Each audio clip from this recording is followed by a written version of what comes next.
The magic നോവലിലേക്ക് സ്വാഗതം. സഹനം part 5. അനന്തുവിൻ്റെ കണ്ണുകൾ കത്തി. അവൻ്റെ ഉള്ളിൽ ഈർഷ്യയും വെറുപ്പും നിറഞ്ഞു. അപ്പോ പണമുണ്ടെങ്കിൽ എന്ത് കാര്യമായാലും പ്രശ്നമില്ല അല്ലേ? അവൻ ചോദിച്ചു. വിധവയായ ഒരു സ്ത്രീക്ക് ഒരു ജീവിതം കൊടുക്കാനാണ് ഞാൻ ആശിച്ചത്. അപ്പോൾ അവൾ കുറ്റക്കാരിയായി. ഞാൻ ആശിച്ചു പോയ തെറ്റിന് നിങ്ങൾ ഇരുവരും എന്തൊക്കെയാണ് പറഞ്ഞുണ്ടാക്കിയത്? അവളുടെ ഭർത്താവ് ജീവിച്ചിരിക്കുമ്പോഴേ ഞങ്ങൾ തമ്മിൽ ബന്ധമുണ്ടായിരുന്നെന്നും വിധി ക്രൂരതാണ്ഡവമാടിയ ഒരു മനുഷ്യന്റെ ജീവനും രക്തവും ഊറിക്കൂടി ആ സ്ത്രീയെ അനുഗ്രഹിച്ചതാണ് അവരുടെ വയറ്റിലുള്ള കുഞ്ഞ്. ആ കുഞ്ഞിന്റെ പിതൃത്വം പോലും നിങ്ങൾ ഇരുവരും എന്നിൽ കെട്ടിവെച്ചു ഇല്ലേ? അനന്തു കിതച്ചു. ആ പാവം സ്ത്രീയെ നിങ്ങൾ ഇരുവരും കൂടി കുരിശിൽ തറയ്ക്കുകയായിരുന്നമ്മേ. വലിയമ്മ ഒരു വലിയ മനസ്സിന്റെ ഉടമയാണ്. അതുകൊണ്ടവർ എന്നോടെ സത്യമറിയാൻ ചോദിച്ചുള്ളൂ. അമ്മയായിരുന്നു വല്യമ്മയുടെ സ്ഥാനത്തെങ്കിലോ ആ നിമിഷം ആ പാവ സ്ത്രീയെ അടിച്ചിറക്കുമായിരുന്നു അല്ലേ? കഴിഞ്ഞതൊക്കെ കഴിഞ്ഞു. ഇനി ഇതേക്കുറിച്ചൊക്കെ പറയുന്ന എന്തിനാ? പ്രഭാകരൻ പറഞ്ഞു. ഇനി നടക്കാനുള്ളത് പറയും. ഞാൻ പറഞ്ഞു കഴിഞ്ഞു. അനന്തു അക്ഷോഭ്യനായി. അതിന് മാറ്റവും ഇല്ല. തീർച്ച തീർച്ച. എന്നാൽ ശരി, നീ അവളെ കെട്ടണ്ട. ഞാനിപ്പോൾ ഉറപ്പിച്ചിട്ട് വന്ന വിവാഹം തന്നെ നടത്താം. ഞാൻ പോയി തിരിച്ചു പറയണ്ടല്ലോ, പ്രഭാകരൻ പറഞ്ഞു. അനന്ത് വിഷമത്തിലായി. പകരം വിനുവിന് രാജു കെട്ടട്ടെ. എന്താ അച്ഛൻ ഈ പറഞ്ഞത്? പറഞ്ഞത് തന്നെ. സ്വത്ത് ഒഴിവാക്കിയിട്ടല്ലേ നീ കിട്ടൂ? അത് പറ്റില്ല. സ്വത്ത് കൂടി കിട്ടണം. സ്വത്തുൾപ്പെടെ അവളെ കയ്യേൽക്കാൻ രാജു തയ്യാറാണ്. അതുകൊണ്ട് അത് നടത്താം. പ്രഭാകരന്റെ സ്വരം ദൃഢമായി. അനന്ത് തളർന്നു പോയി. രാജു അങ്ങനെ പറഞ്ഞോ? പിന്നെ പറയാതെ. അവനാണ് ഈ കാര്യങ്ങളെല്ലാം പറഞ്ഞു തന്നത് തന്നെ. അനന്ത് പരവശനായി. കാര്യങ്ങളെല്ലാം തൻ്റെ കയ്യിൽ നിന്ന് വഴുതിപ്പോയോ? എല്ലാം കീഴ്മേൽ മറിഞ്ഞോ? തൻ്റെ മനസ്സിൻ്റെ കടവേരിയിലാണ് അച്ഛൻ മൂർച്ചയുള്ള കോടാലി ആഞ്ഞു പതിപ്പിച്ചിരിക്കുന്നത്. തനിക്ക് അവളെ കിട്ടണമെങ്കിൽ സ്വത്ത് ഉപേക്ഷിക്കരുത്. ഉപേക്ഷിച്ചാലോ തൻ്റെ അനിയൻ കെട്ടി തനിക്ക് മുമ്പിൽ കൊണ്ടുവരും. ഇല്ല, അത് പാടില്ല, ഒരിക്കലും പാടില്ല. പക്ഷേ സ്വത്ത് ഉപേക്ഷിക്കേണ്ടെന്ന് വെച്ചാൽ തന്നെ അത് നടക്കുമോ? രാവേറെ ചെന്നിട്ടും അനന്തു അതുതന്നെ ആലോചിച്ചു. തനിക്ക് ആശിക്കാമോ? വലിയമ്മ വിലക്കി കഴിഞ്ഞു. അങ്ങോട്ടിനി മേലാൽ ചെല്ലാൻ പാടില്ലെന്ന്. വിഷ്ണുവിൻ്റെ ഭാര്യയെ തൻ്റെ ഭാര്യയായി കാണാൻ വലിയമ്മയ്ക്കാവുമോ? വലിയമ്മ സമ്മതിച്ചാൽ തന്നെ വിനു സമ്മതിക്കുമോ? അവർക്ക് വിഷ്ണുവിനോടുള്ള സ്നേഹം അസൂയാവഹമായിരുന്നു. അത് ആ വിഷ്ണുവിൻ്റെ കുഞ്ഞിനെ വയറ്റിൽ ചുമക്കുന്ന വിനു ഇതറിഞ്ഞാൽ എങ്ങനെയാവും പ്രതികരിക്കുക? കാർക്കിച്ചു തുപ്പുമോ? അതോ തൻ്റെ കരണത്തടിക്കുമോ? ഇത്രയും നാളും താൻ അവരെ ഏട്ടത്തി എന്ന് വിളിച്ചു. ചേട്ടൻ്റെ ഭാര്യ എന്ന നിലയിൽ തന്നെ ബഹുമാനിച്ചു, സ്നേഹിച്ചു, ആദരിച്ചു. അവരോ തന്നെ പേര് വിളിച്ചു. അനിയൻ എന്നുള്ള സ്ഥാനവും ആ സ്ഥാനത്ത് നിന്നുള്ള സ്നേഹവും തന്നു. ഇനി അതവർ മാറ്റുമോ? അനിയൻ എന്ന പേരിന് അടിവരയിട്ട് മാറ്റിയിട്ട് അവിടെ ഭർത്താവ് എന്ന് എഴുതി ചേർക്കുമോ? അറിയില്ല. തനിക്ക് അബദ്ധം പറ്റിയോ? തൻ്റെ ഉള്ളിലെ ആഗ്രഹം ആദ്യം അറിയേണ്ടത് വിനുവായിരുന്നു. ആ മനോഗത അറിഞ്ഞിട്ട് മതിയായിരുന്നു ഇവിടെ പറയുന്നത്. പക്ഷേ ഭർത്താവ് മരിച്ച് ചിത ആറും മുമ്പ് ഒരു സ്ത്രീയോട് വിവാഹക്കാര്യം സംസാരിക്കാൻ പറ്റുമോ? അതും മരിച്ചുപോയ ഭർത്താവിൻ്റെ കുഞ്ഞിനെ ഗർഭത്തിൽ ചുമക്കുന്ന സ്ത്രീയോട്? ഇല്ല, സാവകാശം പറയാം, സമയമുണ്ടല്ലോ എന്ന് കരുതിപ്പോയി. പക്ഷേ അച്ഛനും അമ്മയും വല്ലാതെ നിർബന്ധിച്ചു. മനസ്സിലുള്ളത് പറഞ്ഞില്ലെങ്കിൽ വന്നാലോ ആലോചന ഉറപ്പിക്കുമെന്ന് ഭയന്നപ്പോൾ തുറന്നു വിട്ടുപോയി. പക്ഷെ പാടില്ലായിരുന്നു. അച്ഛനും അമ്മയും അതൊരു വലിയ പ്രശ്നമാക്കിയിരിക്കുന്നു. ഇനി പിന്മാറുന്നതെങ്ങനെ? വൈകുന്നേരം രാജു ഒരു സുഹൃത്തിൻ്റെ വിവാഹ പാർട്ടിയിൽ പങ്കെടുക്കാൻ പോയിരിക്കുകയായിരുന്നു. വന്നത് വൈകിയാണ്. അല്പം മദ്യപിച്ചിട്ടാണ് വരവ്. പാർട്ടിയിൽപ്പെട്ട് കമ്പനി കൂടിയതാണ്. രാജു വന്ന പാടെ പ്രഭാകരനും രാജേശ്വരിയും കൂടി നടന്ന സംഭവങ്ങൾ പറഞ്ഞു കേൾപ്പിച്ചു. അവൻ നേരെ അനന്തുവിൻ്റെ മുറിയിലെത്തി. നീ എന്ത് പോഴത്തമാണടാ ഈ പറയുന്നത്? രാജു ചേട്ടനെ ശാസിച്ചു. നിനക്ക് ആ ചേട്ടത്തെ ഇഷ്ടമാണെന്നറിഞ്ഞപ്പോൾ എന്തൊക്കെ ഒറ്റമൂലികൾ പ്രയോഗിച്ചാണ് ഞാൻ രണ്ടുപേരെ കൊണ്ട് സമ്മതിപ്പിച്ചത് നിനക്കറിയാവോടാ? അത്യന്ത നീരസത്തോടെ അനന്ത് ചാടി എണീറ്റു. എന്തൊക്കെയാണടാ നിന്റെ ഒറ്റമൂലികൾ? നീ അവളെ അങ്ങ് കെട്ടിക്കോളാമെന്നോ? ആണോടാ? ചേ നീ കെട്ടാനിരിക്കുന്നവളെ ഞാൻ കെട്ടാനോ? പല ചേട്ടന്മാർ കൈമറിഞ്ഞവളെ എനിക്കെന്തിനാ ചേട്ടാ? രാജു ചിരിച്ചുപോയി. അനന്തു അവൻ്റെ ഷർട്ടിന്മേൽ കുത്തിപ്പിടിച്ചു. മര്യാദയ്ക്ക് സംസാരിക്കടാ. അല്ലേ, ഷർട്ടേന്ന് വിട്. ഇതെന്ത് പാട്? അവനൊരു ഉപകാരം ചെയ്യാന്ന് വെച്ചപ്പോൾ മെക്കിട്ട് കയറാൻ വരുന്നു. രാജു അനന്തുവിൻ്റെ കൈ വെടിവെച്ച് തുടർന്നു. നിനക്ക് അങ്ങനെ ഒരു ആശയുണ്ടെങ്കിൽ അത് നടക്കട്ടെന്ന് കരുതിയിട്ടാ ലക്ഷങ്ങളുടെ കണക്ക് പുസ്തകം ഞാൻ തുറന്നു കുടഞ്ഞിട്ടത്. നിന്നോട് ആര് പറഞ്ഞു കണക്ക് പുസ്തകം തുറക്കാൻ? കണക്കിൻ്റെ പെരുപ്പം നോക്കിയിട്ടല്ല ഞാൻ സ്നേഹിക്കുന്നത്. രാജു ഉറക്കെ ചിരിച്ചുപോയി. അത് പിന്നെ എനിക്കറിയത്തില്ലേടാ, നീ കണക്കിന് പണ്ടേ മോശമാണെന്ന്. എടാ, കുടച്ച് കുടിച്ചിട്ടുണ്ടെങ്കിലേ വയറ്റി കിടക്കണം. അനന്ത് ഗൗരവത്തിലായി. ഞാൻ 2 ലാർജ് അടിച്ചിട്ടുണ്ട്. പക്ഷേ അതിന്റെ വീര്യത്തിൽ പറയുവല്ലടാ. ചില കാര്യങ്ങൾ സാധിക്കണമെങ്കിൽ ചില നമ്പരുകൾ തുറുപ്പ് ഷീട്ടാക്കണമടാ, രാജു പറഞ്ഞു. കണ്ടില്ലേ, 2 പേരും മൂക്കും കുത്തി വീണത്. കണ്ണടച്ച് തുറക്കുന്ന സമയം കൊണ്ട് അഭിപ്രായം കീഴ്മേൽ മറിഞ്ഞത് കണ്ടില്ലേ? ലക്ഷങ്ങൾ വാരി വിതറിയ കമിഴ്ന്ന് വീഴാത്തവരും കൈയിട്ട് വാരാത്തവരും മനുഷ്യനാണോ ചേട്ടാ? നിന്റെ ഒരു ലക്ഷങ്ങളും കമന്ന് വീഴലും ഇതൊക്കെയാണ് നിന്റെ മനസ്സിലിരിപ്പെങ്കിൽ നീയും തപ്പിക്കോടാ. ഏതെങ്കിലും വിധവ എവിടെയെങ്കിലും നിൽക്കുന്നുണ്ടോന്നു നിനക്കവളെ കെട്ടാലോ? അത്യന്ത നീരസത്തോടെ അനന്ത് പറഞ്ഞു. ചേട്ടൻ പിന്നെ എന്താണ്ടേ അത് തന്നെ പറയണു. ഒരു വെറും വിധവയെ കെട്ടിയിട്ട് എന്തോന്ന് കാര്യം ചേട്ടാ? രാജു ചിരിക്കുകയാണ്. കെട്ടുന്നേല് വിനുവേട്ടത്തിയെ പോലെ ഒരെണ്ണത്തിനെ കെട്ടണം. എന്നാല് ലക്ഷങ്ങൾ കയ്യിൽ കിടന്ന് പിടയ്ക്കും. വിനുവേട്ടത്തിയാണെങ്കിൽ ആരും മോഹിച്ചു പോണ തരം സുന്ദരി. ഇതൊന്നും പോരാങ്കിലോ ഒരു കൊച്ചും ലാഭം. രാജു തെല്ലുറക്കെ ചിരിച്ചു. അനന്ത് പല്ല് കടിച്ചു. കൈ നിവർത്തി അവന്റെ കർണത്തൊന്ന് കൊടുക്കാനും തോന്നി. അവന്റെ ഓരോരോ കമൻസ് പ്രഭാകരനും രാജേശ്വരി ആകെ അടികൊണ്ട മട്ടിലായി. മിണ്ടാട്ടം മുട്ടിപ്പോയി. ഒന്നും ചിന്തിക്കാതെ തങ്ങൾ ബഹളമുണ്ടാക്കി എടുത്തു ചാടി ചേട്ടത്തിയെ വിളിച്ചു വരുത്തിയും അവളെ പഴിച്ചു. ചേട്ടത്തിയതാ ആകെ പ്രശ്നമാക്കിയിരിക്കുന്നു. വിനു കുറ്റക്കാരിയല്ല. അവളുടെ ഭാഗത്ത് ഒരു തെറ്റുമില്ല. ഇനി അങ്ങനെയൊന്നും ഉണ്ടാവുകയുമില്ല, ഞാൻ ഉറപ്പ്. അരുന്ധതിയുടെ ഉറച്ച സ്വരം ഫോണിൽ. പക്ഷേ ഇനി അനന്തുവിനെ നിലയ്ക്ക് നിർത്തേണ്ടതും മറ്റൊരു വിവാഹം കഴിപ്പിക്കേണ്ടതും നിങ്ങളാണ്. ആ സ്വരത്തിലും കർക്കശതയുണ്ടായിരുന്നു.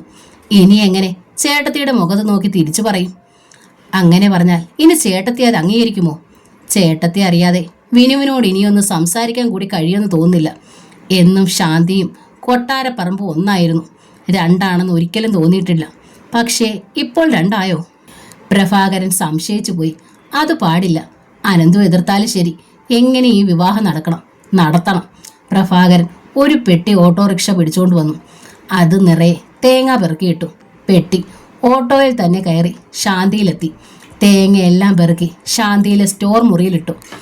അച്ചാറുണ്ടാക്കുകയായിരുന്നു അരുന്ധതിയും വിനുവും ഇന്ദിരയും. അതാണിപ്പോൾ വിനുവിൻ്റെ മെയിൻ കറി. നാളെ വിനു ജോലിക്ക് ജോയിൻ ചെയ്യുകയാണ്. ജോലിക്ക് പോകാൻ തുടങ്ങിയാൽ പൊതിച്ചോറിനായി വെക്കാമല്ലോ അച്ചാർ. എന്തിനാ അനിയ ഈ തേങ്ങയുമായി വന്നത്? ഇവിടെ ഉണ്ടായിരുന്നല്ലോ, അരുന്ധതി പറഞ്ഞു. ഉണ്ടെങ്കിലെന്താ, ഇത് അധികമാവില്ലല്ലോ, പ്രഭാകരൻ പറഞ്ഞു. അച്ചാറിന്റെ പണി കഴിഞ്ഞ് വിനു കുളിക്കാൻ കയറിയ തക്കത്തിന് പ്രഭാകരൻ പറഞ്ഞു.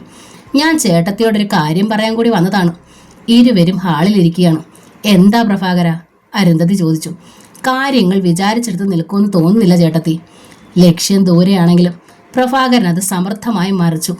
പരവശത ഭാവിച്ചു. എന്ത് കാര്യങ്ങൾ? വിനുവിൻ്റെയും അനന്തുവിൻ്റെയും കാര്യം. അത് നമ്മൾ സംസാരിച്ച് നിർത്തിയതല്ലേ പ്രഭാകര? നമ്മൾ നിർത്തിയതാണ്. പക്ഷേ അനന്തുവിൻ്റെ കാര്യം ഇത്തിരി വിഷമത്തിലാണ് ചേട്ടത്തി. അവൻ ആഗ്രഹിച്ചത് പോയതല്ലേ പ്രഭാകര? മറക്കാൻ ഇത്തിരി സമയം വേണ്ടിവരും, അരുന്ധതി പറഞ്ഞു. പക്ഷേ ഞാനും രാജേശ്വരി ആലോചിച്ചു ചേട്ടത്തിയേറെ. നമ്മൾ ബലമായിട്ടൊരു വിവാഹം നടത്തിയാൽ അനന്തുവിൻ്റെ സ്വഭാവത്തിന് അവൻ സമ്മതിക്കണമെന്നില്ല. അത് തീർച്ചയായും ശരിയാകില്ല താനും. എങ്കിൽ പിന്നെ അവൻ്റെ ഇഷ്ടം നടത്തിയാലോ എന്നങ്ങ് ആലോചിക്കുക. അരുന്ധതി ഒന്ന് നിവർന്നിരുന്നു. എന്താ അനിയനും രാജേശ്വരിക്കും പെട്ടെന്ന് ഇങ്ങനെ തോന്നാൻ? അവൻ്റെ വിഷമം കണ്ടപ്പോൾ അങ്ങനെ തോന്നി. അവൻ്റെ വിഷമം മാറിക്കോളും പ്രഭാകര. അത് മാറാനുള്ളതേ ഉള്ളൂ. പക്ഷേ അവന് ഒരേ ശാഠ്യം ഇത് തന്നെ മതിയെന്നു. ഒരു ഗർഭിണിയുടെ കാര്യമാണ് നമ്മൾ സംസാരിക്കുന്നത് പ്രഭാകര, അത് മറക്കണ്ട. അതിനെന്താ ചേട്ടത്തി, വിനുവിൻ്റെ വയറ്റിൽ വിഷ്ണുവിൻ്റെ കുട്ടിയല്ലേ? വിഷ്ണു എൻ്റെയും കുട്ടിയല്ലേ? ആ കണക്കിന് ആ കുഞ്ഞ് അവിടെ ജനിച്ചാലും തെറ്റില്ലല്ലോ. തെറ്റുണ്ട്, അരുന്ധതി തറപ്പിച്ചു പറഞ്ഞു. ആ കുഞ്ഞ് ജനിക്കേണ്ടത് ഈ ശാന്തിയിലാണ്, മറ്റെവിടെയുമല്ല. ആ ശബ്ദമാറ്റത്തിൽ പ്രഭാകരൻ ഒന്ന് അന്താളിച്ചു പോയി. അല്ല ചേട്ടത്തി, ഞാൻ പറഞ്ഞത് ഇക്കാര്യം ഇനി നമുക്കൊരു വിഷയമാക്കണ്ട പ്രഭാകര, അരുന്ധതി പറഞ്ഞു തിടുക്കത്തിൽ. എൻ്റെ വിഷ്ണുവിൻ്റെ കുഞ്ഞിനെ എനിക്ക് വേണം. കുഞ്ഞിന് അതിൻ്റെ അമ്മയും വേണം. അവർക്ക് വേണ്ടിയാണ് ഈ അരുന്ധതി ഇനി ശ്വാസം കഴിക്കുന്നത് പോലും. അവരെ ഞാനിനി മറ്റാർക്കും വിട്ടുകൊടുക്കില്ല, ആർക്കും. പ്രഭാകരൻ അന്താളിപ്പോടെ നോക്കി. അത്രയ്ക്ക് കർക്കശമായിരുന്നു ആ സ്വരം. അല്ല ചേട്ടത്തി, വിനു അനന്തുവിൻ്റെ ഭാര്യയായി എന്ന് വെച്ച് വിനുവിൻ്റെ കുഞ്ഞ് ചേട്ടത്തിയുടെ പേരക്കുട്ടി അല്ലാതാവുമോ? അയാൾ ഒരിക്കൽ കൂടി ശ്രമിച്ചു. ആകുമല്ലോ, അരുന്ധതി എണീറ്റു. ആ കണ്ണുകളിൽ വേദനയും രോഷവും ഒരുപോലെ ചുവപ്പ് പടർത്തി. വിനു അനന്തുവിൻ്റെ ഭാര്യയായി കഴിഞ്ഞാൽ പിന്നെ എനിക്ക് എന്ത് അവകാശം അവളിൽ? അരുന്ധതി ചോദിച്ചു. അവൾ പിന്നെ പ്രഭാകരന്റെ മരുമകളാണ്, രാജേശ്വരിയുടെ മരുമകളാണ്, എൻ്റെ ആരുമല്ല. അവളിൽ നിങ്ങൾക്കാണ് അവകാശം അല്ലേ?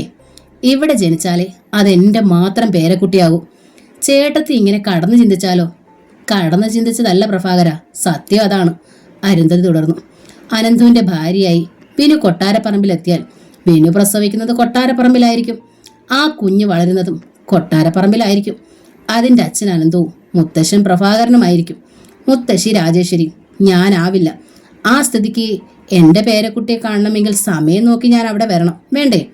അത് വേണ്ട പ്രഭാകര. ഒരു വിവാഹം ആലോചിക്കേണ്ടത് ഒരു പെണ്ണിനെ ആയിരിക്കണം, ഒരു ഗർഭിണിയെ ആകരുത്. അതുകൊണ്ട് നമുക്ക് ഈ സംസാരം ഇവിടെ നിർത്താം. ഇനി ആവർത്തിക്കുകയും വേണ്ട. വിനു എൻ്റെ അടുത്ത് നിൽക്കും, പ്രസവിക്കും, എൻ്റെ മകൻ്റെ ഭാര്യയായിട്ട്, എൻ്റെ പേരക്കുട്ടിയുടെ അമ്മയായിട്ട്. അതാണ് എൻ്റെ തീരുമാനം. ചേട്ടത്തി ഒന്നുകൂടെ പ്രഭാകരന് പോകാം. അരുന്ധതിയുടെ വിരൽ വാതിലിന് നേർക്ക് ചൂണ്ടപ്പെട്ടു. താലൂക്ക് ഓഫീസ്. അരുന്ധതി അവസാനം ഇരുന്ന അതേ ഓഫീസ്. അതേ ഓഫീസിൽ തന്നെയാണ് വിനുവിന് നിയമനം. ഓർഡർ. ഓഫീസിലെത്തിയതോടെ പഴയ സഹപ്രവർത്തകരിൽ പലരും അരുന്ധതിയെ വിളിക്കുകയും സന്തോഷം പ്രകടിപ്പിക്കുകയും ചെയ്തിരുന്നു.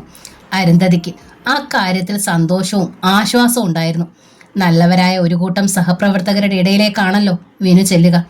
അരുന്ധതി തന്നെയാണ് ജോയിൻ ചെയ്യാനായി വിനുവിനെയും കൂട്ടി പോയത്. പഴയ സഹപ്രവർത്തകർ ഹാർദവുമായി തന്നെ അരുന്ധതിയെ സ്വീകരിച്ചു. അരുന്ധതി സാറിൻ്റെ റിട്ടയർമെൻറ്റ് ദിവസം ഞങ്ങൾ ഇവിടെ എന്നും പറയാറുണ്ട്, UD ക്ലർക്ക് മറിയാമ്മ പറഞ്ഞു. ഞങ്ങൾ അന്ന് വന്നതും മകൻ യൂണിഫോമിൽ പോകാൻ ഒരുങ്ങി നിന്നിരുന്നതും ഒക്കെ അരുന്ധതിക്ക് ചെവി പൊത്തണമെന്ന് തോന്നി. വിനുവിനോട് ചെവിയിൽ വിരൽ തിരകാൻ പറയണമെന്നും. എത്ര പെട്ടെന്നെല്ലാം കഴിഞ്ഞുപോയി എൻ്റെ ഈശ്വര. കണ്ടങ്ങിരിക്കുന്നവരെ എത്ര പെട്ടെന്നാണ് കാണാണ്ടാവുക. പ്യൂൺ സുഗണാമ പറഞ്ഞു സഹതാപത്തോടെ. സ്നേഹം കൊണ്ടാണവർ പറയുന്നത്, സ്നേഹം കൊണ്ട്. പക്ഷെ പറയാതിരുന്നൂടെ? ഒരാളുടെ നഷ്ടത്തിൽ നെഞ്ചു പിഞ്ഞി കരയുന്നവർക്ക് മുമ്പിൽ നിന്ന് കഷ്ടം വയ്ക്കുന്നതാണോ സ്നേഹം? ആണോ? അരുന്ധതിക്ക് തോന്നി ഈ ഓഫീസിൽ വിനുവിന് ജോലി കിട്ടേണ്ടിയിരുന്നില്ലെന്ന്, ഇങ്ങോട്ട് വരേണ്ടിയിരുന്നില്ല എന്ന്. എല്ലാവരും തന്നെ വിനുവിനെ നോക്കുകയും അടുത്തിരിക്കുന്നവരുടെ പരസ്പരം ഓരോന്ന് പിറുവിറുക്കുകയും ചെയ്യുന്നത് അരുന്ധതി അറിഞ്ഞു.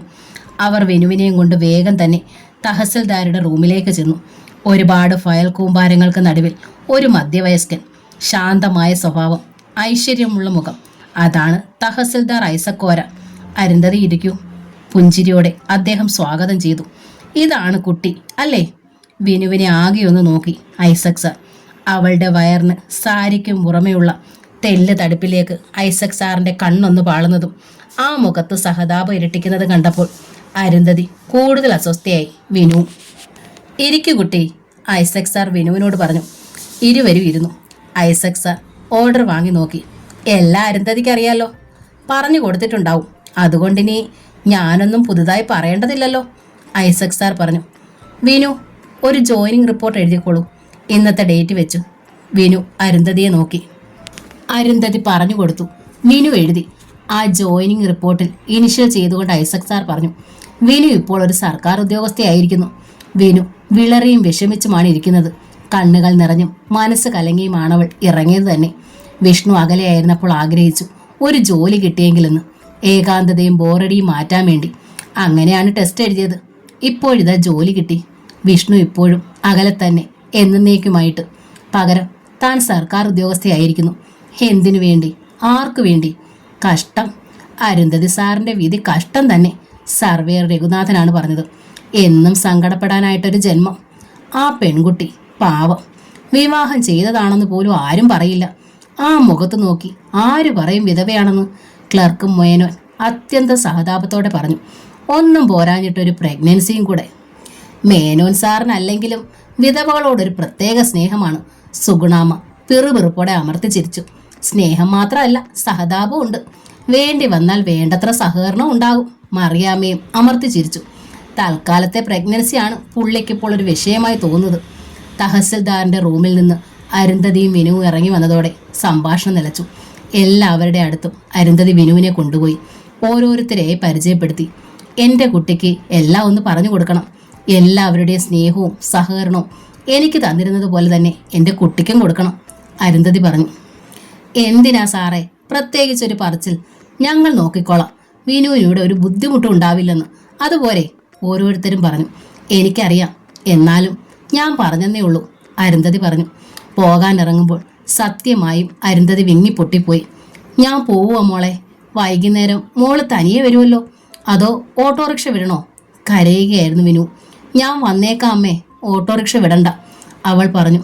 വിനു തൻ്റെ വീട്ടിലെത്തിയിട്ട് ഇന്ന് ആദ്യമായിട്ടാണ് അവളെ തനിയെ വിടുന്നത്. എന്നും എപ്പോഴും എവിടെ പോകണമെങ്കിലും ഒപ്പമുണ്ടായിരുന്നു ആ അമ്മ. അരുന്ധതി തന്നെ ഇറക്കി വിട്ടത് പ്രഭാകരൻ ഒരടിയായി തീർന്നു. ഒപ്പം തന്നെ അപമാനവുമായി. മറ്റാരും അറിഞ്ഞിട്ടില്ലെങ്കിൽ പോലും അതൊരു വലിയ തോൽവി തന്നെയായിരുന്നു പ്രഭാകരന്.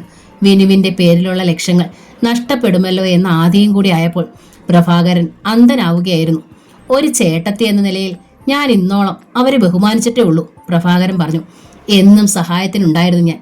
പക്ഷേ അവർ എന്നോട് ഇറങ്ങിപ്പോകാൻ പറഞ്ഞു. അത് ഞാൻ ഒരിക്കലും ക്ഷമിക്കുകയില്ല, പ്രഭാകരൻ പറഞ്ഞു. ഊണ് കഴിക്കുകയായിരുന്നു അയാൾ. അടുത്തിരുന്ന് രാജേശ്വരി വിളമ്പിക്കൊടുത്തു. ഇപ്പോൾ കണ്ടില്ലേ, വിനു ജോലിക്ക് പോകാൻ തുടങ്ങി. ആ ശമ്പളവും ചെന്ന് ചേരുന്നത് എവിടെയാണ്? ചേട്ടത്തിയുടെ കയ്യിൽ. അവർക്കെന്തിനാണ് ഈ പണമെല്ലാം? എൻ്റെ ബുദ്ധിയിൽ ഒരു കാര്യം തോന്നുന്നു, പറയട്ടെ? രാജേശ്വരി ലേശം മീൻകറി കൂടി പ്രഭാകരന്റെ പാത്രത്തിൽ വിളമ്പുന്നതിനിടയിൽ ചോദിച്ചു. കേൾക്കട്ടെ നിന്റെ ബുദ്ധി. ഏതായാലും ഇത്രയും നാളായി ആ പെണ്ണ് ഗർഭിണിയുമാണ്. ഇപ്പോൾ നാൾക്ക് നാൾ വയർ വളർന്നു വരുന്ന സമയം. ഈ സമയത്ത് ഇപ്പോൾ ഒരു കല്യാണം ആകെ നാണക്കേടാവും. എല്ലാവർക്കും മാത്രമല്ല, വിഷ്ണു മരിച്ചിട്ട് അധികം നാളും ആയില്ലല്ലോ. ആൾക്കാർ കേട്ടാൽ എന്തു പറയും? അതുകൊണ്ട് പ്രഭാകരൻ ഊണ് നിർത്തിയിട്ട് രാജേശ്വരി നോക്കി. അതുകൊണ്ട് എന്താണെന്ന് വെച്ചാൽ വിനു പ്രസവിക്കട്ടെ.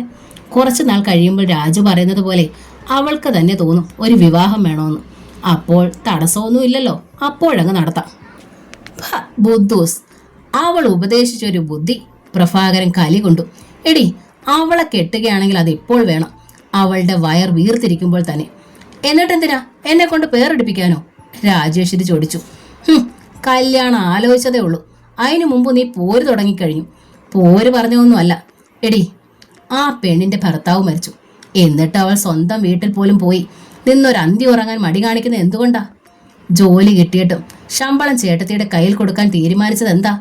സ്വന്തം തള്ളയും തന്തയും ശത്രുക്കളായിട്ടാണോ? അല്ല, അവരെക്കാൾ പ്രിയപ്പെട്ടതാണ് ആ പെണ്ണിന് അമ്മായിയമ്മ. അതാണ് കാര്യം. ഓ, എന്നെ കൊണ്ട് വയ്യ ചേട്ടത്തിയുടെ അത്ര ഉമ്പോരിക്കെ, രാജേശ്വരി പറഞ്ഞു. എടി, പെണ്ണുങ്ങൾ ആ ചേട്ടത്തെ കണ്ടുപഠിക്കണം. മകനെയും മരുമകളെ എങ്ങനെ സ്നേഹിക്കണമെന്ന് അവർക്കറിയാം. സ്വന്തം വീട്ടിൽ ചേട്ടത്തിയുടെ കൈകളിലാണ് ആ പെണ്ണ്. നല്ലോണം സ്നേഹം കൊടുത്താൽ മരുമകളെ കൊണ്ട് അമ്മായിയമ്മമാർക്കും പ്രയോജനമുണ്ടടി. അവർ പറയുന്നത് കേട്ടിട്ട് വരവണ്ണം ചലിക്കാത്തവള്.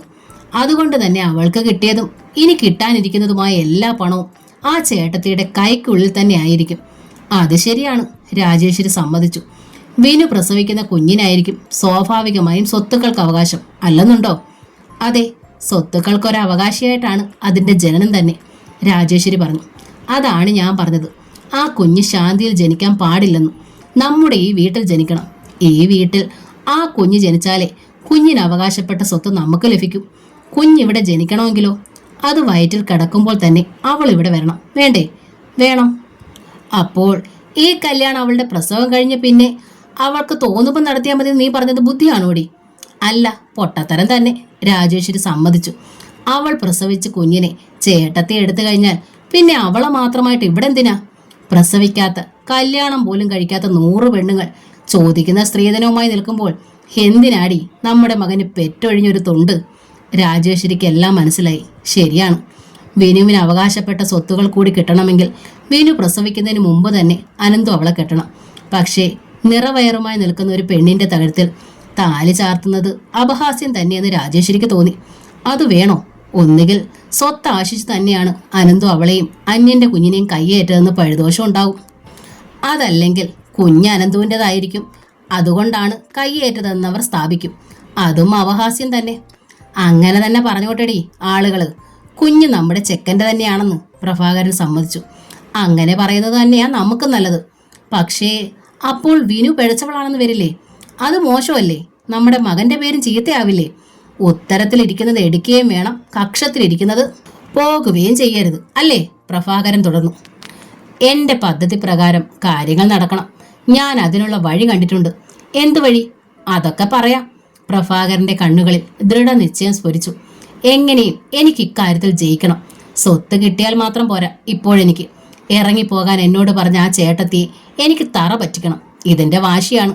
സ്വത്ത് കിട്ടുമ്പോൾ നാശം മുഴുത്തപ്പോൾ നിങ്ങൾ ആ ചേട്ടത്തിയോട് വല്ലതുമൊക്കെ കടത്തി പറഞ്ഞു കാണും. അതാണ് ഇറങ്ങിപ്പോകാൻ പറഞ്ഞത്. അല്ലെങ്കിൽ മര്യാദകേട് പറയുന്ന കൂട്ടത്തിലല്ലല്ലോ വരുന്നത് ചേച്ചി. രാജേഷ്, ഞാൻ കടത്തി പറഞ്ഞതാണത്രേ. എന്തോന്നാ ഇത്ര കടത്തി പറയാൻ? മര്യാദയ്ക്ക് തന്നെയാണ് പറഞ്ഞത്. അത് സമ്മതിക്കുന്നില്ലെങ്കിൽ പ്രഭാകരൻ മര്യാദകേട് കാണിക്കും. അയാൾ എണീറ്റു. തളത്തിന്റെ അറ്റത്ത് നിന്ന് കൈ കഴുകി. ഇങ്ങോട്ട് മര്യാദ കാട്ടിയാൽ പ്രഭാകരനും മര്യാദ കാട്ടും. അല്ലെങ്കിൽ കാണാൻ പോകുന്ന പൂരം പറഞ്ഞു തരണോ നിനക്ക്? എന്താന്ന് വെച്ചാൽ ചെയ്, രാജേശ്വരി പറഞ്ഞു. ഇതിപ്പോ കഴിച്ചിട്ട് ഇറക്കാനും മേല, മധുരിച്ചിട്ട് തുപ്പാനും വയ്യ എന്ന മട്ടായിരിക്കുന്നു. എന്താടി ഇത്ര കയ്പ്? പണം എത്ര ലക്ഷ്യം കിട്ടിയാലെന്നാ നമ്മുടെ അനന്തു ഒരു ഗർഭിണിയെ കല്യാണം കഴിക്കാന്ന് പറഞ്ഞാല് എന്താടി കുഴപ്പം? ഒരു കുഴപ്പോ എന്താന്ന്? എൻ്റെ മക്കളുടെ കല്യാണത്തെക്കുറിച്ച് എനിക്കും ഉണ്ട് സങ്കല്പങ്ങൾ. ഇതിപ്പോ വരുന്ന പെണ്ണ് നേരെ പേറ്റുപുരയിലേക്ക് കടക്കാന്ന് വെച്ചാലോ? നാണം കെട്ടും പണം നേടിയാൽ നാണക്കേടാ പണം തീർക്കുമെന്ന് കേട്ടിട്ടുണ്ടോടി? ഇല്ലെങ്കിൽ ദാ കേട്ടോ, പ്രഭാകരൻ തുടർന്നു. ഗർഭിണിയെ കെട്ടുന്നത് നാണക്കേടാന്ന് വെച്ചോ, ഈ നാട്ടുകാര് പഴിക്കുമെന്നും വെച്ചോ. പണമല്ലേടി ബാങ്കില്. അവന്റെ സ്കൂളിനടുത്തെങ്ങാണം സൗകര്യത്തിന് കുറെ സ്ഥലവും ഒരു നല്ല വീടും വാങ്ങി അങ്ങോട്ട് താമസം മാറ്റണം. ആരറിയാനാടി? പിന്നെന്തോന്നാടി നാണക്കേട്? അതൊരു നല്ല വഴിയാണെന്ന് രാജേശ്വരിക്കും തോന്നി. ഭർത്താവ് ഒന്ന് തീരുമാനിച്ചാൽ അതിന് മാറ്റമില്ലെന്ന് രാജേശ്വരിക്കറിയാം. എന്ത് സാഹസങ്ങൾ ചെയ്തും ഉദ്ദേശിച്ചത് നേടുന്ന സ്വഭാവമാണ്. അതും അറിയാം. എന്തെങ്കിലും ചെയ്യട്ടെ, തടഞ്ഞാലും ആളിനി കാര്യം സാധിക്കാതെ തറയിൽ നിൽക്കുകയില്ല. ഓഫീസിൽ നിന്ന് തിരികെ വരികയാണ് വിനു. താലൂക്ക് ഓഫീസിൽ നിന്ന് ഇറങ്ങി സിനിമാ തിയേറ്ററിന്റെ സൈഡിലൂടെ ചന്ത ഭാഗത്തേക്ക് നടക്കുകയാണ്. നേരെ ബസ് സ്റ്റാൻഡിലേക്ക് എത്താനുള്ള തിടുക്കത്തിൽ അപ്പോഴാണ് അരികിൽ കൊണ്ടുവന്ന് ബൈക്ക് നിർത്തിയത്. വിനു നോക്കി. അനന്തു. അവൾ ചിരിച്ചു. അനന്തു എന്താ വീട്ടിലേക്ക് വരാത്തത്? ഒരാഴ്ചയായല്ലോ വന്നിട്ട്, വിനു ചോദിച്ചു. അവൻ വെറുതെ ചിരിച്ചു. ഒരു ദിവസം ഗേറ്റ് വരെ വന്നു, എന്നിട്ടും കയറാതെ പോയി. എന്തു പറ്റി അനന്തുവിന്? ശാന്തിയിൽ ഞാനും അമ്മയും മാത്രമല്ലേ ഉള്ളൂ. നിങ്ങളൊക്കെ എന്നും അരികിലുണ്ടല്ലോ എന്നാണ് ഞങ്ങളുടെ സമാധാനം. എന്നിട്ടാണ് ആളെ കാണാൻ പോലും കിട്ടാത്തത്. അപ്പോഴും അനന്തു ചിരിച്ചതേ ഉള്ളൂ. പ്രപ്പോസലൊക്കെ ഒന്നിനു പുറകെ ഒന്നായി വന്നു എന്നറിഞ്ഞു. എന്താ ഉടനെ ഉണ്ടാകുമോ? വിനു തെല്ല് കുസൃതി കലർന്ന ചിരിയോടെ ചോദിച്ചു. അതോ അനന്തുവിന് വേണ്ടി ഇനിയൊരു പെണ്ണ് ജനിക്കണമോ? ജനിച്ചിട്ടുണ്ട്, അനന്ത് പറഞ്ഞു. പക്ഷേ അവൾ സമ്മതിച്ചിട്ടില്ല. ആഹാ, അപ്പൊ ആള് മോശമല്ലല്ലോ. ആരാ കക്ഷി? ഞാൻ സമ്മതിപ്പിച്ചു തരാം. ആളെ ഒന്ന് കാട്ടിത്തരൂ അനന്തു, ഞാൻ സംസാരിക്കാം. കാട്ടിത്തരാം, അനന്ത് പറഞ്ഞു. അതിനാണ് ഞാൻ വന്നത്. എവിടെ ആളെവിടെ? വിനു ചുറ്റുപാടും നോക്കി. അനന്ത് പറഞ്ഞ ആൾ അവിടെ എവിടെയോ നിൽക്കുന്നുണ്ടെന്ന മട്ടിൽ. എന്നോടൊപ്പം ആ കോഫി ഹൗസ് വരെ വരണം, കാട്ടിത്തരാം. അനന്ത് വിരൽ ചൂണ്ടി. കോഫി ഹൗസിലോ? അവൾ നോക്കി. തെല്ലകലെ കോഫി ഹൗസ് വിനു കണ്ടു. ആൾ കോഫി ഹൗസിലിരിക്കുകയാണോ? അതെ, അനന്ത് പറഞ്ഞു. പക്ഷേ ഞാൻ. വിനു മടിച്ചു. പ്ലീസ്. അനന്തുവിൻ്റെ മുഖത്ത് ദയനീയത വരുന്നു. യാചിക്കുന്ന ഭാവമായി. ഒരു 10 മിനിറ്റ് എനിക്ക് വേണ്ടി. വിനുവിൻ്റെ മുഖത്ത് ആകെ വിഷമമായി, വെട്ടിൽ വീണ മട്ടായി. വരില്ലാന്ന് പറയല്ലേ, അനന്ത് വീണ്ടും പറഞ്ഞു. ശരി, വിനു സമ്മതിച്ചു. വിഷ്ണുവുമായി ഒരുപാട് തവണ പോയിട്ടുള്ളതാണ് ആ കോഫി ഹൗസ്. ഓർത്തപ്പോൾ ഒരു തേക്ക മനസ്സിൽ. അനന്ത് വണ്ടി പാർക്ക് ചെയ്തിട്ട് അങ്ങോട്ട് നീങ്ങിക്കഴിഞ്ഞു. വിനു പിന്തുടർന്നു. കോഫി ഹൗസിലേക്ക് അനന്തുവിൻ്റെ തൊട്ട് പിന്നാലെ വിനുവും കയറി. അത് കണ്ട് വിജയൻ അമ്പരന്നു. മിഴികൾ തിരുമിയിട്ട് വിശ്വസിക്കാനാവാതെ ഒന്നുകൂടെ നോക്കി. ഓട്ടോറിക്ഷ ഡ്രൈവറാണ് വിജയൻ, ഇന്ദിരയുടെ മകൻ. അയാൾ തൻ്റെ ഓട്ടോറിക്ഷ സ്റ്റാർട്ട് ചെയ്തു. നേരെ ശാന്തിയിലേക്ക്. അനന്തുവിനോടൊപ്പം കോഫി ഹൗസിലേക്ക് കയറുമ്പോൾ വിനുവിൻ്റെ ഉടലാകെ ഒന്ന് വിറയാർന്നു. വിഷ്ണുവിൻ്റെ കൈ കോർത്ത് പിടിച്ച് കയറിയിട്ടുള്ള സ്ഥലം. സിനിമ കാണാൻ തിയേറ്ററിൽ വരുമ്പോഴാണ് കയറാറ്. നേരത്തെ വന്നു പോയാൽ സമയം കളയാൻ ഒരു വഴി. ഐസ്ക്രീമോ ഫ്രൂട്ട് സലാഡോ വാങ്ങിക്കഴിക്കും. ചിലപ്പോൾ കട്ട്ലറ്റോ ഉഴുന്നുവടയോ വാങ്ങിയെന്നും ഇരിക്കും. ഏതെങ്കിലും ഒരു ഒഴിഞ്ഞ കോർണറിൽ സീറ്റിലിരിക്കും. ഒരുപാട് എന്തൊക്കെയോ ഒക്കെ പറയും, ചിരിക്കും. സംസാരം തീരില്ല ഒരിക്കലും വിഷ്ണുവിന്. വിഷയങ്ങൾക്ക് പഞ്ഞവുമില്ല. 1 വർഷം കഴിഞ്ഞുള്ള വരവിനു വേണ്ടി വിഷയങ്ങൾ അന്നു മുതലേ കരുതാൻ തുടങ്ങുമായിരിക്കും. പട്ടാള കഥകൾ ഉൾപ്പെടെ ചെവിക്കുള്ളിലും മനസ്സിലും ആത്മാവിനുള്ളിൽ പോലും സദാ മുഴങ്ങി കേൾക്കുന്ന സ്വരം. ആ ശബ്ദങ്ങൾ ഇനി ഒരിക്കലും മുഴങ്ങുകയില്ലല്ലോ. അത് ഓർത്തപ്പോൾ വിനുവിൻ്റെ മിഴികളിൽ നനവാർന്നു. ആരെയും നോക്കാതെ കുനിഞ്ഞ് ഒതുങ്ങിയാണ് അനന്തുവിൻ്റെ പിന്നാലെ കയറിയത്. എന്നിട്ടും ആരും കാര്യമായി ശ്രദ്ധിച്ചില്ല, സംശയിച്ചതുമില്ല. കാരണം വിനുവിന്റെ തെല്ല് തടിപ്പാർന്ന വയർ തന്നെ. ഭാര്യയും ഭർത്താവും എന്നതിന് ഇതിലപ്പുറം ഒരു തെളിവെന്തിനും? പോരെങ്കിൽ വിനുവിന്റെ കഴുത്തിൽ താലിയും. അനന്തു തെരഞ്ഞെടുത്തതും ഫാമിലി റൂമിലെ ഒരൊഴിഞ്ഞ കോണിലെ ടേബിൾ തന്നെ. അനന്തു ഇരുന്നു. ഇരിക്കൂ, അവൻ വിനുവിനോട് പറഞ്ഞു. 2 സീറ്റ് മാത്രമായുള്ള ചെറിയ ടേബിൾ. വിനു എതിരെ ഇരുന്നു. എന്താ കഴിക്കാൻ വേണ്ടത്? അനന്തു മൃദുമായ സ്വരത്തിൽ ചോദിച്ചു. കഴിക്കാൻ? പെട്ടെന്ന് വിനു താൻ അകപ്പെട്ടിരുന്ന ലോകത്തു നിന്ന് മുക്തയായതുപോലെ ഉണർന്നു. 4 പാടും ഒന്ന് നോക്കി. അനന്തു, എവിടെയാ പെൺകുട്ടി? അവൾ ചോദിച്ചു. ഏത് പെൺകുട്ടി? അവളുടെ മുഖത്ത് അമ്പരപ്പ് നിറഞ്ഞു. അല്ല, അനന്തുവിന് വേണ്ടി ജനിച്ച ആ പെൺകുട്ടിയുടെ കാര്യമല്ലേ പറഞ്ഞത്? ഇതുവരെ വിവാഹത്തിന് സമ്മതിച്ചിട്ടില്ലെന്നും ആ കുട്ടിയെ കാട്ടിത്തരാമെന്ന് പറഞ്ഞല്ലേ നമ്മൾ. വെള്ള യൂണിഫോമിൽ ചുവന്ന ബെൽറ്റും ക്രോസ് ബെൽറ്റും ധരിച്ച് തൊപ്പിയും വെച്ച് സപ്ലയർ അടുത്തെത്തിയപ്പോൾ വിനു നിർത്തി. മെനു കാർഡിൽ നോക്കുകയായിരുന്നു അനന്തു. എന്താ വേണ്ടത്? സപ്ലയർ ചോദിച്ചു. എന്താ വേണ്ടത്? അനന്തുവിൻ്റെ ചോദ്യം വിനുവിൻ്റെ നേർക്ക് നീട്ടി. എനിക്കിപ്പോൾ ഒന്നും വേണ്ട, വിനു പതിയെ പറഞ്ഞു. ഐസ്ക്രീം ആയാലോ? വേണ്ട. ചായ ആയാലോ? വിനു സപ്ലയറെ ഒന്ന് നോക്കി. ഒന്നും വേണ്ടാന്ന് പറഞ്ഞാൽ പിന്നെന്തിന് ഇങ്ങോട്ട് കയറിയെന്ന് അയാൾ ചോദിച്ചാലോ? ആയിക്കോട്ടെ, അവൾ പറഞ്ഞു. 2 ചായ പിന്നെ കട്ട്ലറ്റും. അനന്ത് ഓർഡർ നൽകി. 2 പ്ലേറ്റ്. വിനു ഒന്നും വേണ്ട എന്ന് ആദ്യം പറഞ്ഞതുകൊണ്ടാവാം അയാൾ എടുത്ത് ചോദിച്ചു. അയ്യാ, 2 പ്ലേറ്റ്, അനന്ത് പറഞ്ഞു. 2 ഗ്ലാസ്സിൽ വെള്ളം വെച്ചിട്ട് അയാൾ പോയി. കട്ട്ലറ്റ് ചൂടോടെ ഉണ്ടാക്കിക്കൊണ്ട് വരണമെങ്കിൽ 5 മിനിറ്റ് താമസം ഉണ്ടാകും. ആ സമയം മതി തനിക്ക് സംസാരിക്കാൻ. കുറച്ചുകൂടി സമയം കിട്ടുന്ന ഏകാന്തമായ സ്ഥലങ്ങളുണ്ട്.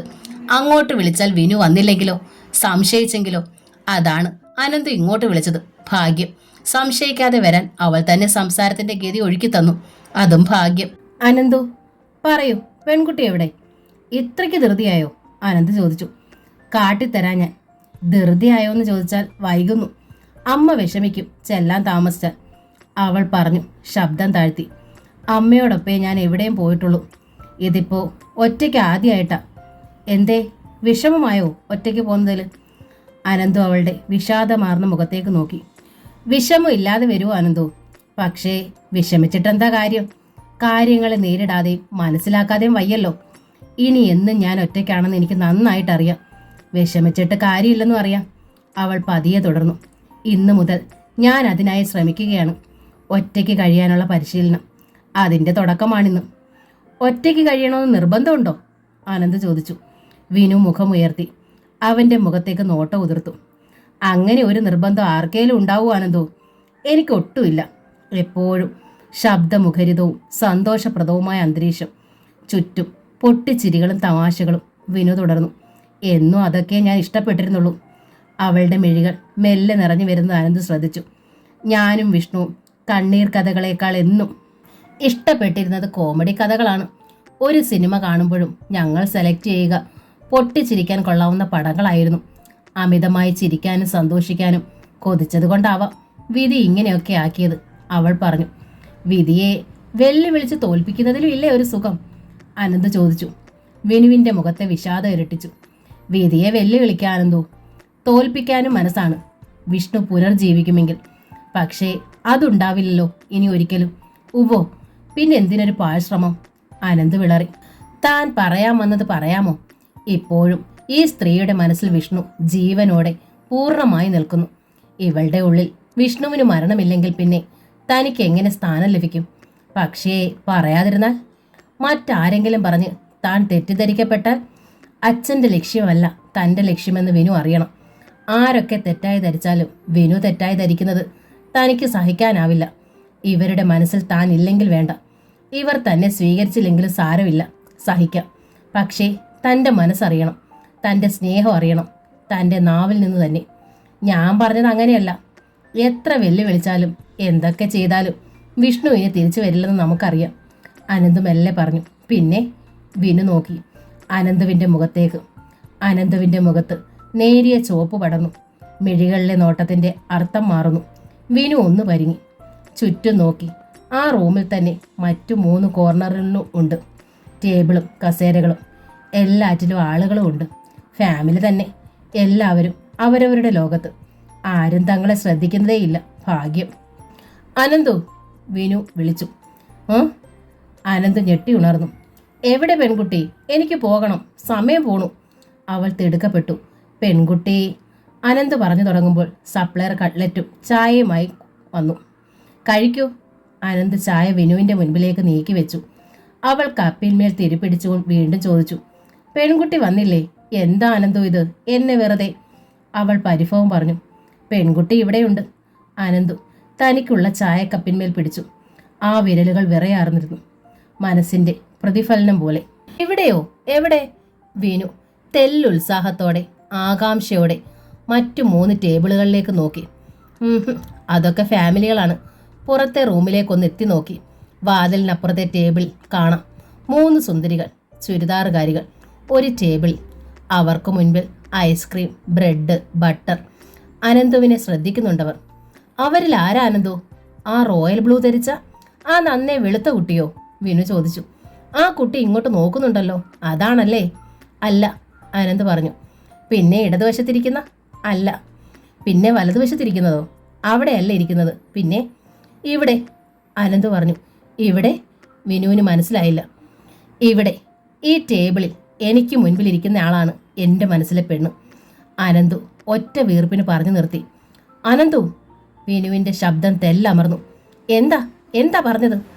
പറഞ്ഞത് തന്നെ. എനിക്ക് വേണ്ടി ജനിച്ച എൻ്റെ മനസ്സിലുള്ള പെണ്ണ്. അതൊന്ന് പറഞ്ഞ് എൻ്റെ മനസ്സ് തുറന്നു കാട്ടിത്തരാനാണ് ഞാൻ വിളിച്ചത്.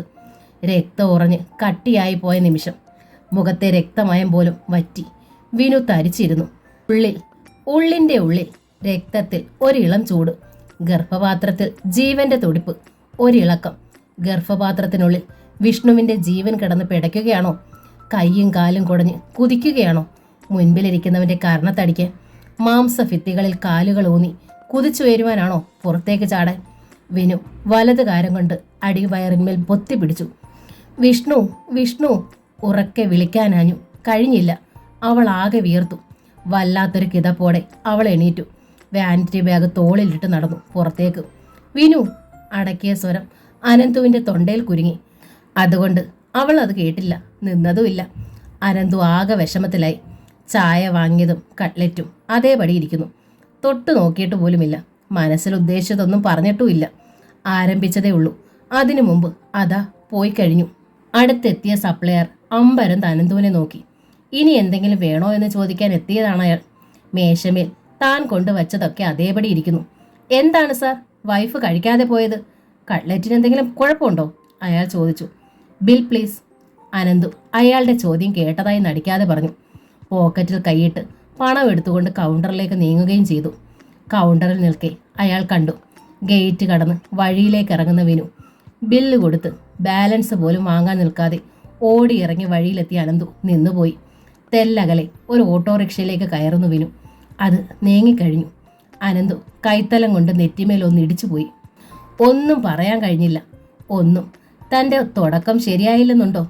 തുടക്കം കേട്ടപ്പോഴേ ഓടിപ്പോയവൾ ഇനി ബാക്കി എങ്ങനെ ധരിപ്പിക്കും? കൊട്ടാരപ്പറമ്പിലേക്ക് ഇനി അവൾ വരില്ല. ശാന്തിയിലേക്ക് ചെല്ലാൻ പാടില്ല എന്ന് വല്യമ്മയുടെ വിലക്കുണ്ട്. പിന്നെ എങ്ങനെ അവളെ തനിയെ കാണും? തൻ്റെ ഉള്ളിലുള്ള മുഴുവൻ കാര്യവും പറയും. അനന്തു തൻ്റെ ബൈക്ക് പാർക്ക് ചെയ്തിരുന്ന സ്ഥലത്തേക്ക് ധൃതിയിൽ നടന്നു. വിജയന്റെ ഓട്ടോറിക്ഷ പാഞ്ഞു വന്നു. ശാന്തിയുടെ ഗേറ്റ് കടന്ന് അകത്തു നിന്നു. സന്ധ്യയുടെ ചോപ്പ് വെളിച്ചം ആകാശച്ചെരുവിലെത്തുന്നതും കാത്തുള്ള പതിവിരിപ്പ്. കയ്യിലൊരു പുസ്തകമുണ്ട്. MDയുടെയും സുരേന്ദ്രൻ്റെയും നോവലുകളാണ് അരുന്ധതിക്കേറെ ഇഷ്ടം. ആശയസമ്പുഷ്ടി, അവതരണ ഭംഗി, ലളിതമായ ശൈലി, സാഹിത്യ മധുരിമ എല്ലാം ഇരുവരുടെ നോവലുകളെ ഹൃദ്യമാക്കുന്നു. പുസ്തകത്തിൽ ശ്രദ്ധയുണ്ടെങ്കിലും കണ്ണുകൾ ഗേറ്റിങ്കലായിരുന്നു. വിനുവിനെ കാത്തുള്ള ഇരിപ്പ്. അപ്പോഴാണ് വിജയന്റെ വരവ്. വന്നപാടെ അരുന്ധതിയുടെ മുൻപിൽ പെട്ടപ്പോൾ വിജയൻ ഒന്ന് പരിങ്ങി. എന്താ വിജയ ഈ നേരത്ത്? അരുന്ധതി ചോദിച്ചു. അമ്മയൊന്ന് കാണണമായിരുന്നു അരുന്ധതി അമ്മേ. വിജയൻ ഭവ്യതയോടെ പറഞ്ഞു. എന്തിനാണ്? പണത്തിന് ആവശ്യം വന്ന് കാണും അല്ലേടാ? അരുന്ധതി കുറ്റപ്പെടുത്തി. ജോലി ചെയ്ത് പണമുണ്ടാക്കാൻ തുടങ്ങിയിട്ട് വർഷങ്ങൾ എത്ര ആയടാ? ഇനിയെങ്കിലും നിനക്ക് ആ തള്ളെ വെറുതെ വിട്ടൂടായോ? വിജയൻ വെറുതെ ചിരിച്ചു കാട്ടി. ഇന്ദിര ഇവിടെ ഇല്ല, കടയിൽ പോയിരിക്കുന്നു. വിജയന്റെ ഉത്സാഹം കേട്ടു. 2 മക്കളാണ് ഇന്ദിരയ്ക്ക്. വിജയനെ കൂടാതെ ഒരു പെൺകുട്ടിയും. വിഷ്ണുവിന്റെ പ്രായമാണ് വിജയന്. വിവാഹിതനാണ്. 2 മക്കളുമുണ്ട്. പെൺകുട്ടിയും വിവാഹിതയാണ്. വിജയന്റെ 15-ാം വയസ്സിൽ ഇന്ദിരയുടെ ഭർത്താവ് ഉപേക്ഷിച്ചു പോയതാണ്. മദ്യപനും താന്തോന്നിയുമായിരുന്നു. പുറപ്പെട്ടു പോയതോ അതോ ആരെങ്കിലും തല്ലിക്കൊന്നതോ ഒന്നും അറിയില്ല. ഇന്നോളം തിരിച്ചു വന്നിട്ടില്ല. അയാളുള്ളപ്പോൾ തന്നെ മക്കളെ പോറ്റാൻ വേണ്ടി ഇന്ദിര ശാന്തിയിലെ അടുക്കളക്കാരിയായി. എന്താവശ്യം വന്നാലും അരുന്ധതി കൈയച്ച് സഹായിക്കുകയും ചെയ്യും. ഇന്ദിര ശാന്തിയിലെ ഒരു അംഗം തന്നെയാണ്. വാടകയ്ക്കാണ് വിജയൻ ഓട്ടോറിക്ഷ ഓടിക്കുന്നത്. അച്ഛൻ്റെ തനി സ്വഭാവം, മദ്യപാനവും താൻ തോന്നിത്തരവും എന്ത് കിട്ടിയാലും തികയുമില്ല. വീട്ടിൽ അതൊന്നും എത്തുകയുമില്ല. ഇപ്പോഴും അതിനാവും വന്നത്. അരുന്ധതി അയാളെ നോക്കി. ഇന്ദിരയെ കണ്ടിട്ട് എന്താണ് ആവശ്യം, പറഞ്ഞോ? അത് വിജയൻ വിമ്മിട്ടപ്പെട്ടു. താൻ കണ്ട കാര്യം അമ്മയോട് പറയാനാണ് അവൻ വന്നത്. അമ്മ സൗകര്യപൂർവ്വം അത് അരുന്ധതി അമ്മയോട് പറയട്ടെ. പണത്തിന്റെ കാര്യം വല്ലതും ആണോടാ? അരുന്ധതി അവന്റെ നിൽപ്പ് കണ്ട് ചോദിച്ചു. അതല്ല. അല്ലാതെ നിനക്ക് എന്താണ് അമ്മയെ കണ്ടിട്ട് ആവശ്യം? ഞാൻ പോയിട്ട് പിന്നെ വരാം, വിജയൻ പറഞ്ഞു. അങ്ങനെ നീ ഇപ്പൊ പോണില്ല. അവന്റെ വിമ്മിട്ടവും പരിങ്ങലും ശ്രദ്ധിച്ച അരുന്ധതിക്ക് മനസ്സിലായി എന്തോ ഗൗരവമായ കാര്യമുണ്ടെന്നു. നിന്റെ അമ്മയോട് പറഞ്ഞാലും അവൾ എന്നോട് പറയാതിരിക്കില്ല, എന്ത് തന്നെ ആയിരുന്നാലും. എന്നാൽ പിന്നെ നീ തന്നെ എന്നോട് പറയേ, ഞാനാദ്യം അറിയട്ടെ. അരുന്ധതി പുഞ്ചിരിയോടെയാണ് പറഞ്ഞത്. അവരുടെ വാക്കുകൾ ആജ്ഞ പോലെ പാലിക്കുന്നവനാണ് വിജയൻ. തൻ്റെ 15-ാം വയസ്സ് മുതൽ തൻ്റെ കുടുംബത്തിന് വേണ്ടി അരുന്ധതി അമ്മ എന്തൊക്കെ ചെയ്തിട്ടുണ്ട് എന്നതിൽ നല്ല ബോധവാനാണ് അയാൾ. പറയണോ പറയാതിരിക്കണോ ഒറ്റ നിമിഷമേ തർക്കിച്ചു നിന്നുള്ളൂ. അനന്തുവിനേക്കാൾ വിനുവിനേക്കാൾ തനിക്ക് വേണ്ടപ്പെട്ടത് അരുന്ധതി അമ്മ തന്നെ. പറയാതിരിക്കാനാവില്ല തന്നെ. ഞാൻ വൈകുന്നേരം ഓട്ടോറിക്ഷയിൽ ഒരു ഓട്ടം പോയി തിരിച്ചു വരുമ്പോൾ അയാൾ നിർത്തി. വരുമ്പോൾ ഇവിടുത്തെ വിനുക്കുട്ടിയും കൊട്ടാരപ്പറമ്പിലെ അനന്തവും കൂടെ ചന്തയ്ക്ക് അവിടെ നിന്ന് സംസാരിക്കുന്നു. ആൾക്കാരെന്തുവാ അരുന്ധതിയമ്മേ കരുതുക? അരുന്ധതിയുടെ ചിരി നിന്നു. അത് കഴിഞ്ഞപ്പോൾ രണ്ടുപേരും കൂടെ കോഫി ഹൗസിലേക്ക് കയറിപ്പോയി. എൻ്റെ ദേവി, ഞെട്ടിത്തെറിച്ചതുപോലെ അരുന്ധതി ചാടി എണീറ്റു. കുരുത്തം കെട്ടവനെ! പെട്ടെന്ന് പിന്നിൽ നിന്ന് ഇന്ദിര കടന്നു പിടിച്ചു വിജയനെ. അവന്റെ ചുമലിൽ ആഞ്ഞടിച്ചു. ഇത് പറയാനാണോടാ മഹാഭാവി നീ ഇങ്ങോട്ടിപ്പം പാഞ്ഞു വന്നത്? ഈ കുടുംബം തകർക്കാനാണോടാ സാമദ്രോഹി നിന്റെ പ്ലാൻ? വിജയൻ അയ്യടാന്നായിപ്പോയി. ഇവൻ വിവരക്കേട് പറഞ്ഞതാ അരുന്ധതി ചേച്ചി, അതൊന്നും കണക്കാക്കല്ലേ. ഇന്ദിര അരുന്ധതിയുടെ നേരെ കൈകൂപ്പി. അരുന്ധതിയുടെ മിഴികളിൽ അപ്പോൾ കത്തിപ്പടരുന്ന തീ കണ്ട് വിജയൻ പോലും പിന്നോക്കം നീങ്ങിപ്പോയി. അപ്പോൾ ആ നിമിഷത്തിൽ ഗേറ്റ് കടന്നൊരു ഓട്ടോറിക്ഷ വന്നു നിന്നു. അതിൽ നിന്ന് വിനു ഇറങ്ങി. ഓട്ടോറിക്ഷ പറഞ്ഞു വിട്ട് വിനു അരുന്ധതിക്ക് അരികിലേക്ക് വന്നു. നിൽക്കവിടെ, അരുന്ധതി പറഞ്ഞു. വിനു ഞെട്ടലോടെ നിന്നു. സഹനം എന്ന നോവലിന്റെ ഈ ഭാഗം ഇവിടെ പൂർണ്ണമാവുകയാണ്. അടുത്ത ഭാഗം ഉടൻ തന്നെ അപ്ലോഡ് ചെയ്യുന്നതായിരിക്കും. താങ്ക്